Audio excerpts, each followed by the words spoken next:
today's video is gonna be a very special video for you because today I'm gonna give you some new perspectives towards the tenses and you will never ever get forget it. So let's start.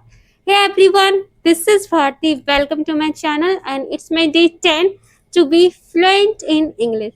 So let's start. As usual, I started my friendship practice routine with the step 1, that is the shadowing one. And here is the glimpse of my practice when I was shadowing. I mostly read news websites on my phone. I mostly read. I just see whatever pops up on social media. I just see whatever pops up on social media. Okay, so after practicing shadowing, I moved to the next step, that is the content consumption. So today I watched a 10-minute video in which I learned a profound insight about the tenses. So I decided whatever I learned in today's video, I'm gonna use it as a topic speaking so that it will reinforce my learning as well as it will gonna beneficial for you. So I wrote it as a journaling. Like the step 2 I covered, then the step 3 content consumption is covered. Now what next is step 4 topic speaking. That is also I'm gonna utilize by my learning of today's video only. I watched a video today that was based on the tenses learning. The heading of the video or the title of the video was only 5 tenses you need to learn for your overall conversation. Means 90% of that no 95% of the time you are gonna use only these tenses to cover your overall conversation. Okay, so the first tense, that is the present simple. In this word, we all knew that this is used to describe your routine or your job, what you used to do daily on daily basis. Like I do study, I do English practice, or I eat healthy breakfast, I eat healthy dinner every day, whatever that comes in your present simple tense. Now, the second is present continuous. In present continuous, whatever you are doing right now, you just have to describe it. So, this was the common learning, we all were aware of that. Now, the next new learning for this is present continuous, we can also use to describe our future plans as well.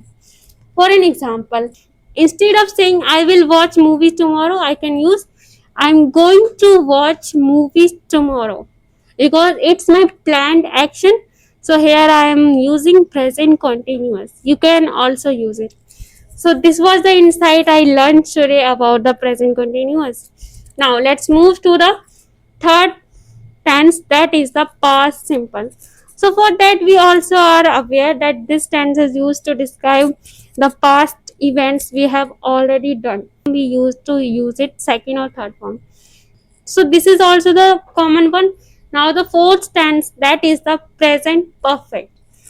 Present perfect, in this tense you are gonna use have or has. Now this tense, like the present perfect tense, is considered as a bridge between present or past or present basically, because past comes first, then the present, right, then the future. So yeah, it's a bridge between past and present. Now how, let me tell you that. For an example, the present perfect is used when you don't know about the specific timing for any action you did in past. For that you are gonna use has or have. For an example, if someone asks have you ever tasted the black coffee, so for that we can say no, I haven't tried yet. Means you don't know at which time you tried or not, so you will say I have never tried it. Or they can ask have you ever tried pizza, then you can say yes, you know you have tried it, but you don't know at which time. Like time detailing is not there, specific time is not there, so you can say I had tried pizza, that's it. Now our fifth tense, that is the simple future. So for simple future we use will and our action, whatever we want to do.